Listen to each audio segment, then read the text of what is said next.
10h, 11h30. Tendance première. Vous avez sans doute déjà vu passer des vidéos dans vos fils d'actualité où on vous dit on a découvert tel animal qui est en fait un immortel et qui est... Et en fait, du coup, je me suis dit, mais François Verhaegen, est-ce que les animaux immortels, ça existe vraiment ? On va répondre aujourd'hui à cette question. J'espère bien. C'est promis. Et teasing, vous n'allez pas être déçus. Parce qu'effectivement, pendant que certains dépensent des fortunes en crème anti-rides ou en compléments alimentaires pour gagner quelques années, figurez-vous que certaines créatures, elles ont déjà développé des astuces absolument incroyables et fascinantes pour vivre éternellement. Alors on commence par une bête minuscule qu'on voit quand même beaucoup. Vous parliez des réseaux sociaux, le tardigrade, qu'on surnomme parfois l'ourson d'eau. Alors c'est une créature mignonne, de moins d'1 millimètre, toute potelée avec des petites pattes et une démarche chaloupée comme celle qui rappelle celle d'un ours, mais en miniature. Adorable, et en plus c'est une véritable machine de survie puisque la preuve, il résiste au zéro absolu, c'est-à-dire moins 273 degrés, je veux dire même à cette température les atomes ils arrêtent de bouger. Il résiste à la cuisson dans votre four, il supporte les pressions écrasantes des fonds des océans, la sécheresse des déserts et même le vide spatial. Son secret, un super pouvoir qu'on nomme la cryptobiose, c'est-à-dire que quand les conditions deviennent extrêmement hostiles pour cet animal, il se recroqueville en boule et il expulse 99% de l'eau de son corps et la remplace par un sucre qu'on nomme le tréhalose. Et ce sucre, il agit comme un antigel, comme un protecteur pour toutes ces cellules et lui offre une vie quasi éternelle, dans un état de mort apparente. Il peut rester des décennies sans boire, ni manger, ni bouger. Et dès qu'il sent qu'il est de nouveau dans de bonnes conditions, il se réveille, s'étire à mesure que l'eau reprend sa place dans ses cellules et reprend sa petite vie comme si de rien n'était, Vous allez me dire, Véronique, mais vous nous avez menti, le tardigrade est certes incroyable, mais pas vraiment immortel. Mais oui. C'est vrai, mais je vais tenir parole, c'est promis, restez avec moi. Passons à un animal plus gros, mais tout aussi extraordinaire, direction les fonds marins de l'Atlantique Nord pour rencontrer la praire d'Islande.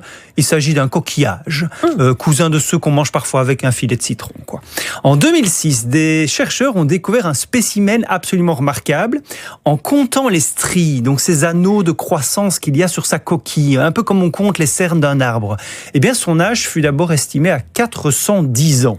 Mais quelques années plus tard, un recomptage plus rigoureux, qui tient compte cette fois du fait que la croissance s'arrête en fait pendant les hivers, donne un âge de 507 ans. 507 ans pour un petit coquillage qui est né donc en 1499 à la Renaissance, une époque à laquelle Christophe Colomb venait à peine d'arriver en Amérique et où Léonard de Vinci peignait ses œuvres. En Chine, c'était la dynastie Ming qui régnait, d'où le petit nom affectueux donné à cette praire, la praire Ming. Malheureusement, un événement a eu raison de l'apparente immortalité de Ming, puisque Ming n'est plus de ce monde. Non, les chercheurs ont accidentellement tué l'animal pour déterminer son âge. Quelle ironie. Alors comment se fait-il que ce mollusque il ait pu vivre si longtemps ? J'ai pas la réponse. Les scientifiques non plus. Il y a quelques mois, des chercheurs américains ont publié une belle étude, son génome entièrement séquencé. Et je vous cite leur conclusion. Le séquençage du génome de cet animal permettra d'identifier les gènes et les voies métaboliques associées à sa très longue espérance de vie. Fin de citation. Donc qui sait, peut-être qu'un jour, ce coquillage, il va nous livrer le secret de la vie éternelle. Oui, en attendant, on n'en sait pas plus. Non, c'est ballot. On n'a pas la réponse. Mais il n'est toujours pas immortel. Mais patience, on y arrive. Et d'ailleurs, on y arrive tout de suite avec un changement de registre, avec un animal qui a donc trouvé cette fontaine de jouvence, la méduse Turritopsis nutricola, aussi connue sous le nom de méduse immortelle. Voilà. C'est une petite méduse, pas plus grande qu'un ongle et originaire des Caraïbes. Et elle possède donc le super pouvoir qui défie toutes les lois de la biologie. Elle peut rajeunir. Elle est capable de remonter le temps. Alors, je vous explique. Comme toutes les méduses, elle commence sa vie sous une forme polype. Un polype. Donc à la naissance, une méduse, en fait, figurez-vous qu'elle n'a pas l'allure d'une méduse, mais une sorte de petit tube mou attaché au fond de la mer. C'est ce qu'on appelle le polype. Ce petit tube mou, il grandit, il se développe et il finit par se détacher et nager dans l'eau et devenir une méduse. Ça, c'est la base du développement des méduses. Mais là où ça devient intéressant et dingue, c'est que celle-ci, elle peut inverser le processus de vieillissement. Ces cellules se reprogramment complètement et elle peut redevenir polype alors qu'elle était méduse. Donc puis elle revieillit et elle recommence encore et encore. C'est un peu comme si à chaque fois que vous sentez les premiers cheveux blancs pointés, vous pouviez retourner à l'état de nourrisson. puis reprendre votre croissance à nouveau, et ainsi de suite indéfiniment. Ça fait rêver un petit peu quand même. Je sais pas. Vous voudriez pas revenir à l'âge de nourrisson? Il y a des âges que je m'autant pas. Évitez de les revivre. Donc en théorie, elle est immortelle. Évidemment, elle peut toujours se faire manger par un prédateur, elle peut toujours mourir de maladie, mais si on la laisse tranquille, elle pourrait vivre... on ne sait pas en fait, on ne sait pas combien de temps. Les scientifiques se penchent sur son cas depuis des années pour comprendre comment elle réalise cette prouesse renouvelée. Et cette fois, j'ai quelques réponses quand même à vous donner. On en sait un petit peu plus parce que ça fait des années qu'ils y travaillent. Pour bien comprendre, moi je dois juste vous expliquer en gros ce qu'est le vieillissement de manière très simple. C'est que quand les cellules de votre corps se divisent, elles répliquent les chromosomes qu'elles contiennent. Et rappelez-vous vos cours de sciences de secondaire. Sauf que chaque fois qu'une cellule se divise, les chromosomes s'abîment un peu. Leurs extrémités, qu'on appelle des télomères, sont usées, se raccourcissent. Alors chez nous, les humains, comme plein d'autres animaux, quand on est jeune, on peut compter sur une enzyme, la télomérase, qui répare un peu les chromosomes, qui réduit donc cette usure. Mais à l'âge adulte, cette enzyme, elle fonctionne moins bien, et donc nos chromosomes s'usent et nous, on vieillit. Alors que cette méduse, on a bien découvert qu'elle est capable de booster cette enzyme, la rendre efficace, bien plus efficace à certaines périodes de vie, et donc en fait de réparer les chromosomes comme s'ils étaient jeunes, et donc de rallonger son espérance de vie ainsi indéfiniment. Et tant que je parle de régénération, j'ai encore un petit cas à vous présenter. Rapidement, allons-y.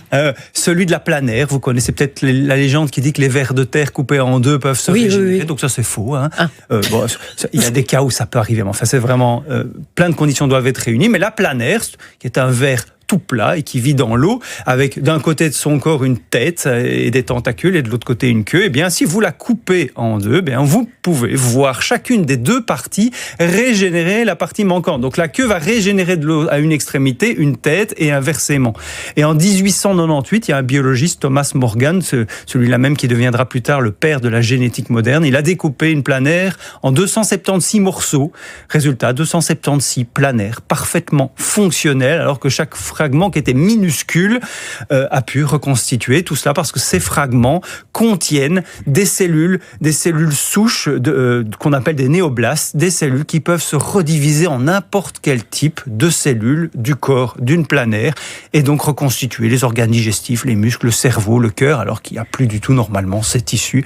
Donc peu importe le morceau, il y aura toujours une planaire, un animal quelque part, aussi immortel. Donc voilà, avec tardigrade, on a vu praire, la méduse, les planaires, des animaux qui fascinent les chercheurs et les sociétés privées, évidemment aussi avides de vendre à prix d'or la vie éternelle. À condition de ne pas les faire mourir.